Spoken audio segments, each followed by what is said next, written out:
The incarcerated Silk Road's founder's NFT collection, and the DAO trying to save him.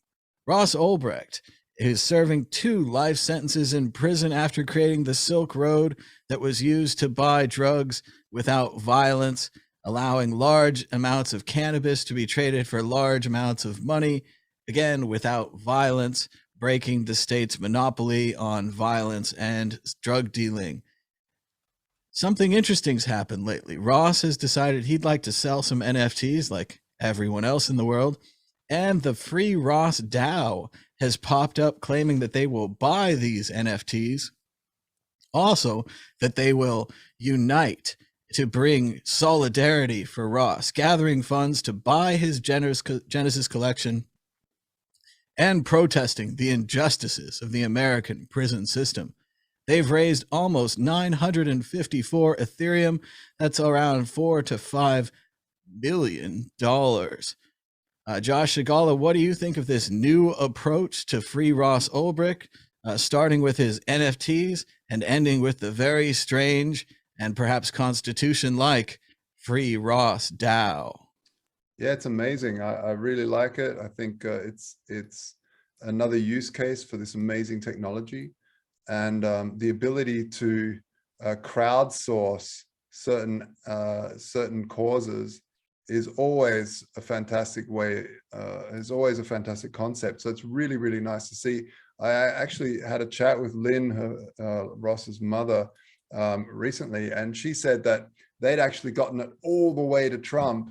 And he said, oh yeah, I know this thing, and he wanted to sign it. And he had it on the list of pardons, Ross's names.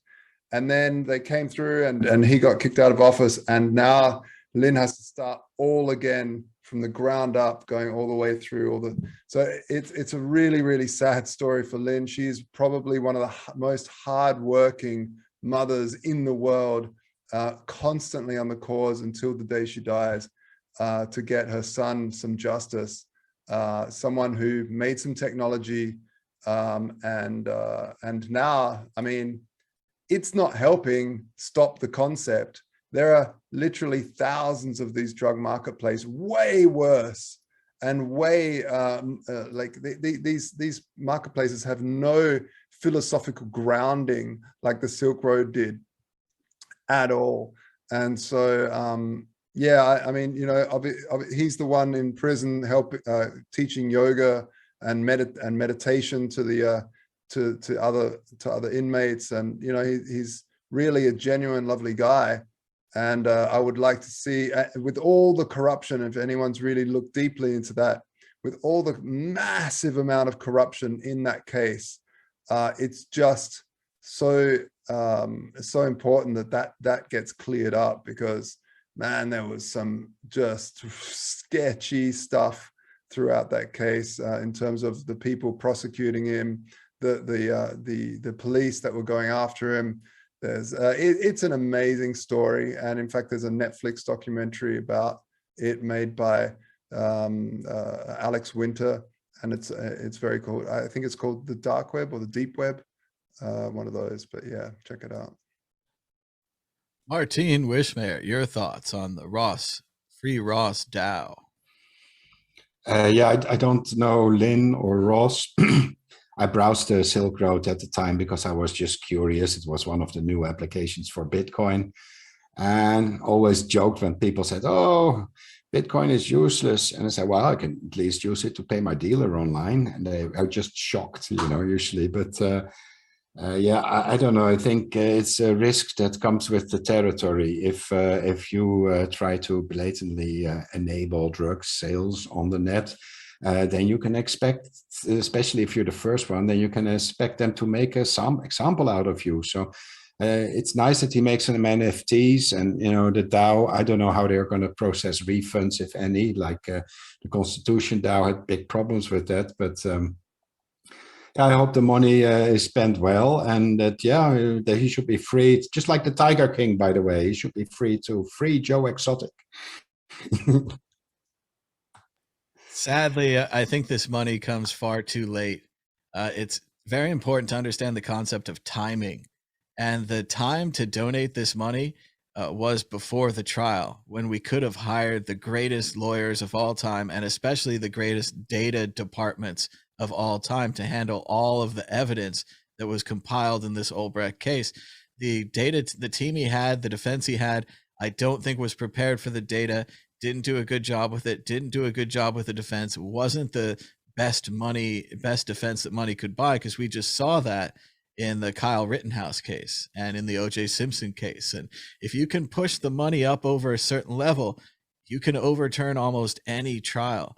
The problem is now for Ross is what Josh was referring to with the pardon process. Money doesn't help the pardon process. You can't hire better attorneys for the pardon process.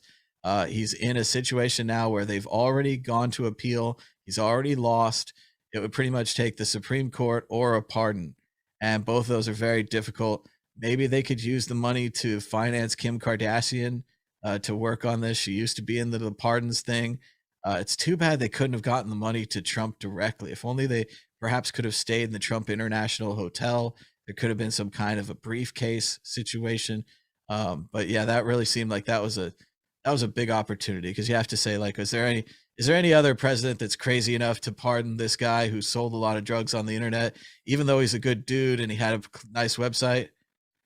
I think we've got another 20 years, 30 years, if the country survives, of presidents, of liberalization of drug laws, before everyone says, yeah, that guy who sold, he should be out. But we haven't even let the normal dealers out. There's states where they have legalized marijuana, yet people are in jail for dealing marijuana. And that's just at the drug level, not even at the making a giant website serving the whole country level. Go ahead, In Josh. Germany, they arrested the biggest dealer on Silk Road, like by far. Shiny Flakes, or and what's it? I've forgotten his name, but he got like a year in prison or something. Yeah, and then he started selling again once he was That's out. amazing. That is, by the way, that is one fantastic documentary. And that young kid, and at the end of the documentary, they're like, what do you do now? And he's like, I am working in a car park. And everyone's laughing, like, ha ha ha, he's working in a car park. And he's just openly like a huge, massive drug dealer, but he's done it in such a way that they can't touch him. There is two documentaries about that. One documentary, Shiny Flakes on Netflix, which I really recommend watching. And there is also a comedy series based on this story, and it's called How to Sell Drugs Online Fast. And they talk about funny. Bitcoin in a very good way on that. Oh yes, they have the wallets and the screenwriter for that, and he asked me a few questions. I had lunch before they wrote. Oh wow. Series, So some of the intel which is in the TV show is from you. Nice. It's my, very good. The Bitcoin explanation is very good. Nice. Also, it's interesting to see the new German government is claiming one of their priorities is to decriminalize marijuana. So more and more, actually to legalize it. To legalize, even better. Yeah. The things that this website, was pilloried for, that was attacked for, are now becoming legal everywhere, are becoming large corporations. Again, maybe a good use of these funds, or a good use of the Free Ross people's time, would be to petition these large cannabis companies and say, hey, you owe a little to this. It's already too late to petition the large Bitcoin companies. They've already started ignoring you. But maybe these cannabis companies have a little bit more of a political aspect in them, unlike Brian Armstrong, who bans all politics from his company. He's obviously not going to help you, and so many other Bitcoiners. But again, the timing on this is wrong. The big Bitcoiners, like what's his name, Roger Ver, all these kind of people, they all believe in freedom, but they believe in freedom for themselves. They didn't step up to defend Ross.